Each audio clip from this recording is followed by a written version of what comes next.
السلام علیکم، آپ دیکھ رہے ہیں جیو لاوا نیوز اور میں ہوں آپ کی ہوسٹ آمنہ ملک۔ ایک نظر ڈالتے ہیں آج کی نیوز پر۔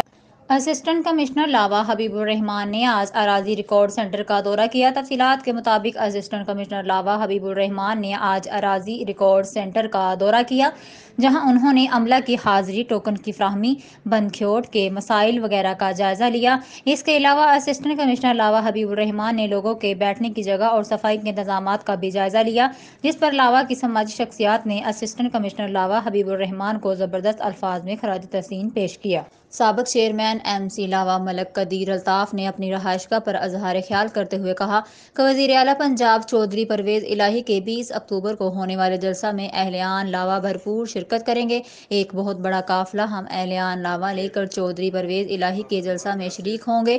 انہوں نے کہا کہ اب تحصیل لاوا میں بھی مزید میگا پروجیکٹس شروع کیے جائیں گے۔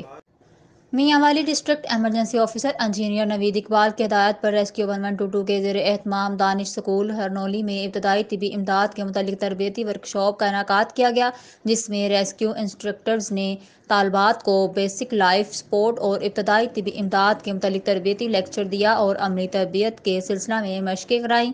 ابتدائی طبی امداد سے متعلق ٹریننگ سیشن میں شرکاء کو بیسک لائف سپورٹس پروگرام، خون کے بہاؤ کو روکنے کے طریقے، ہڈی ٹوٹنے یا اپنی جگہ سے ہٹ جانے کی صورت میں سپلیمنٹ لگانے، زخم پر مرہم کرنے اور بے ہوشی کی صورت میں دل اور سانس بحال کرنے کی عملی مشق کرائی گئی۔ اس موقع پر ریسکیو انسٹرکٹرز کا کہنا تھا کہ محفوظ معاشرہ کے قیام کے لیے ہر فرد کو ابتدائی طبی امداد کی تربیت حاصل کرنی چاہیے۔ چیئرمین عمران خان کی زیر صدارت پاکستان تحریک انصاف کے سینئر قائدین کا اہم اجلاس آج بنی گالہ میں منعقد ہوا۔ چیئرمین تحریک انصاف کی جانب سے حلقوں کی سطح پر عوام کو نہایت قلیل وقت میں انتخاب کے لیے متحرک کرنے اور کامیابی حاصل کرنے پر کارکنان اور ذمہ داران کی تحسین۔ اجلاس میں امریکی صدر جو بائیڈن کے اشتعال انگیز بیان اور امپورٹڈ حکومت کے رد عمل کا تفصیلی جائزہ، پاکستان کی آزادی و خود مختاری کے ضمن میں امریکی صدر کے بیان پر شدید تشویش کا اظہار۔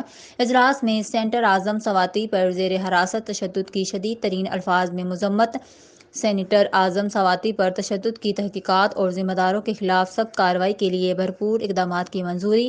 اجلاس میں این اے 237 کراچی میں پیپلز پارٹی کی غنڈہ گردی اور الیکشن کمیشن کے مکمل سکوت کی بھی شدید مذمت۔ اجلاس میں حقیقی آزادی کی تحریک کے حتمی مرحلے کی منصوبہ بندی پر تفصیلی مشاورت۔